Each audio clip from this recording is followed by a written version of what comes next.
فبقلبه وذلك هو أضعف الإيمان. صدق رسوله النبي الكريم إن الله وملائكته يصلون على النبي يا أيها الذين آمنوا صلوا عليه وسلموا تسليما. اللهم صل على سيدنا ومولانا محمد وعلى آل سيدنا ومولانا محمد وبارك وسلم وصل عليه. الصلاة والسلام عليك يا سيدي يا رسول الله وعلى آلك وأصحابك يا حبيب الله. الصلاة والسلام عليك يا رحمة للعالمين وعلى آلك وأصحابك يا شفيع المذنبين. بلغ العلا بكماله كشف الدجى بجماله حسنت جميع خصاله صلوا عليه وآله.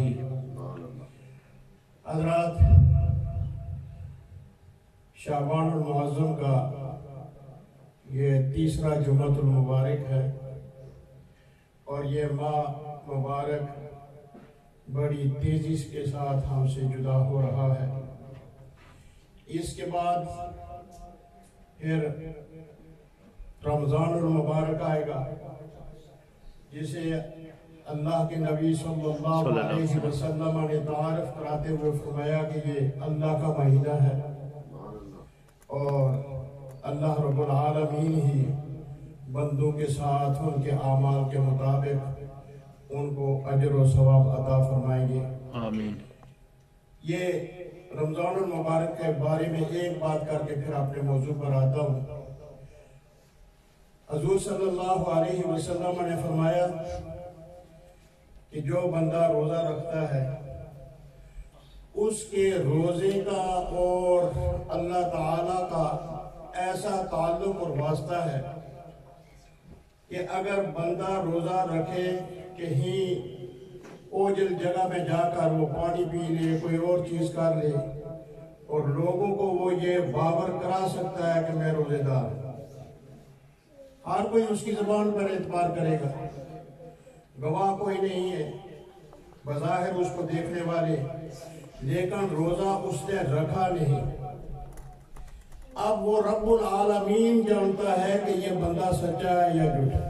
بے شک، کیونکہ اللہ تعالیٰ کی ذات سے کوئی امر، کوئی بات، کوئی عمل، کوئی ارادہ، کوئی نیت مخفی نہیں. بے شک، کوئی چیز پوشیدہ نہیں. اور اسی طرح اگر کوئی آدمی کہیں تنہائی میں چلا جائے، لوگ شک کریں کہ اس نے یہاں روزہ توڑا ہوگا یا اس نے کوئی چیز کھائی ہوگی، پی ہوگی، لیکن اس نے اپنے رب کو حاضر ناظر رکھا، ایسا نہیں کیا. اب لوگوں کی نظر میں تو وہ مطمئن ہو سکتا ہے، لوگوں کی نظر میں تو وہ برا ہو سکتا ہے، لیکن وہ رب العالمین جانتا ہے کہ وہ بندہ سچا ہے اور وہ روزے دار ہے. بے شک. اسی بنیاد پر حدیث شریف میں آتا ہے رسول اللہ صلی اللہ علیہ وسلم نے فرمایا کہ اللہ تعالیٰ فرماتا ہے، حدیث قدسی ہے، الصوم لی وانا اجزی بہ، کہ روزہ میرے لیے ہے اور میں ہی اس کی جزا دیتا ہوں. یہ واحد عمل ہے جس کی جزا اللہ تعالیٰ خود عطا فرماتے ہیں، فرشتوں کے ذریعے سے نہیں دیتے. تو یہ اسی لیے کہا گیا ہے کہ یہ رمضان اللہ کا مہینہ ہے. اللہ تعالیٰ ہر ایک کی نیت کو جانتا ہے، ہر ایک کے عمل کو جانتا ہے اور اس کے مطابق اس کو اجر و ثواب عطا فرماتا ہے اور خود فرماتا ہے. یہ تو ایک بات تھی سمجھنے کے لیے. میں نے جو حدیث مبارکہ آپ کے سامنے بیان کی ہے، یہ حدیث مبارکہ امر بالمعروف اور نہی عن المنکر میں اصل الاصول ہے. قرآنی آیات کے بعد امر بالمعروف اور نہی عن المنکر، اس کا معنی یہ ہوتا ہے کہ کسی مسلمان کو نیکی کا حکم دینا یا وہ اگر برائی میں ملوث ہے تو اس کو برائی سے منع کرنا. یہ فریضہ ہے، فرض ہے. نیکی کا حکم دینا اور برائی سے روکنا۔ قرآن کریم میں اللہ تعالیٰ ارشاد فرماتے ہیں وَلْتَكُن مِّنكُمْ أُمَّةٌ يَدْعُونَ إِلَى الْخَيْرِ، اے مسلمانوں تم میں سے ایک گروہ ایسا ہونا چاہیے جو خیر کی طرف بلائے، وَتَنْهَوْنَ عَنِ الْمُنْكَرِ، اور برائی سے روکے۔ اب یہ جب مسلمان مل کر یہ کام کریں گے تو پھر نیکی پھیلے گی اور برائی مٹے گی۔ بے شک یہ ایک اصول ہے قرآن کریم کا کہ وَلْتَكُن مِّنكُمْ أُمَّةٌ يَدْعُونَ إِلَى الْخَيْرِ، اور دوسری آیت مبارکہ میں ہے جس میں اللہ رب العالمین ارشاد فرماتے ہیں کہ جب بھی تم کسی برائی کو دیکھو تو اس کو سمجھانے کی کوشش کرو، اور اگر کسی برائی کو دیکھو تو پھر بھی اس بندے کو سمجھانے کی کوشش کرو، نیکی والے کی مدد کرو اور برائی والے کے ساتھ مخالفت کرو۔ نیکی والے کی مدد کرو، یہ تعاونوا علی البر والتقوی، نیکی اور تقوی کے کاموں میں ایک دوسرے سے تعاون کرو، ولا تعاونوا علی الاثم والعدوان، اور گناہ اور دشمنی کے کاموں میں کسی کے ساتھ مدد نہ کرو۔ یہ دوسرا اصول ہے اور قرآن کریم کی آیہ مبارکہ سے یہ ثابت ہے۔ حدیث پاک جو آج میں نے آپ کے سامنے پڑھنے کی سعادت حاصل کی ہے، حضور صلی اللہ علیہ وسلم نے ہر شخص کے ایمان کو ماپنے کا، پرکھنے کا ایک طریقہ ارشاد فرمایا کہ ہر شخص یہ دیکھ سکتا ہے کہ میں ایمان کے کس درجے میں ہوں۔ من رأى منکم منکرا، حضور صلی اللہ علیہ وسلم نے فرمایا جو تم میں سے کسی برائی کو دیکھے۔ اب دیکھنے والے کی حیثیت کیا ہے؟ وہ طاقتور آدمی ہے، وہ مضبوط آدمی ہے، وہ ایمان کا پکا ہے، وہ اللہ کے حکم کو سامنے رکھتا ہے، دنیا کی مفاد کو سامنے نہیں رکھتا، برادری کو سامنے نہیں رکھتا، اپنے ماں باپ کو بھی وہ اس کے مقابلے میں کچھ نہیں سمجھتا، وہ اللہ کے حکم کو سب سے بالا سمجھتا ہے۔ تو حضور صلی اللہ علیہ وسلم نے فرمایا ایسے شخص کو چاہیے کہ فَلْيُغَيِّرْهُ بِيَدِهِ، کوشش کر کے ہاتھ سے اس برائی کو روکنے کی کوشش کرے۔ سبحان اللہ۔ اور یہ بات اسلامی حکومت کے بادشاہ پر فرض ہے کہ جو برائی عمومی طور پر ملک میں رواج پذیر ہو رہی ہے اس کو قوت سے روکے۔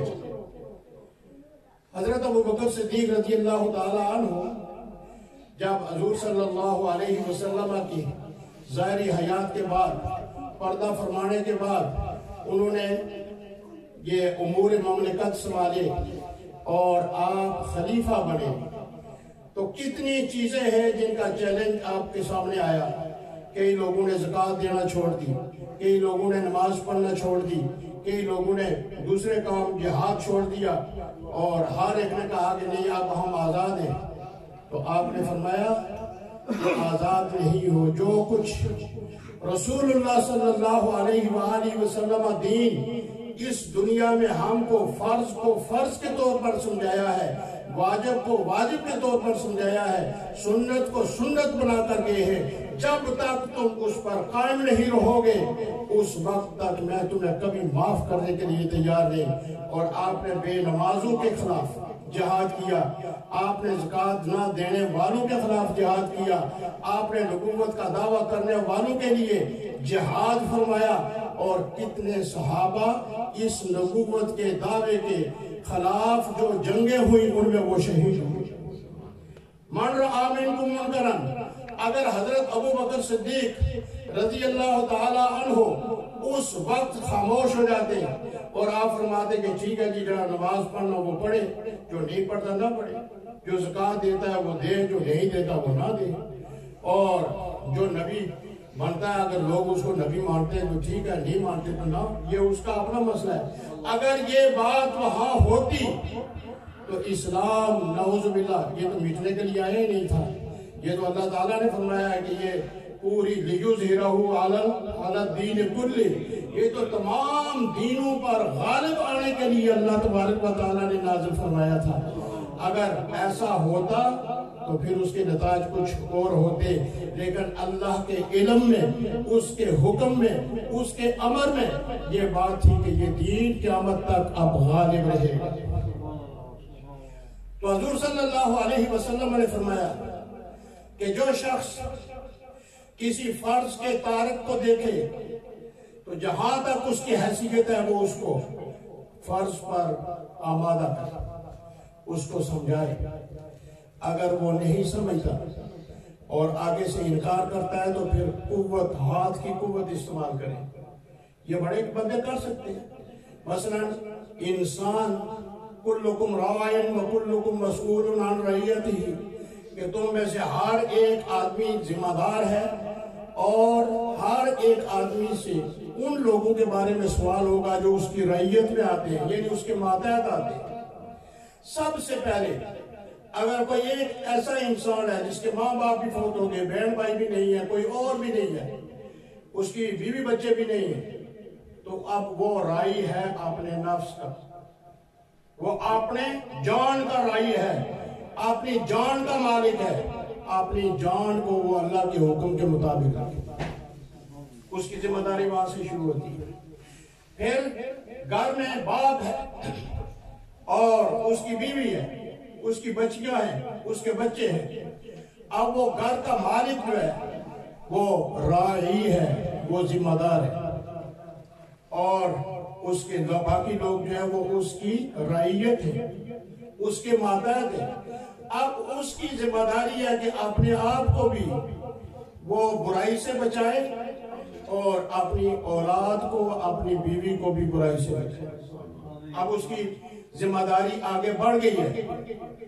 کلکم راعٍ وکلکم مسئول عن رعیتہ، اب اس کی مسئولیت اس کی رعیت تک چلی گئی۔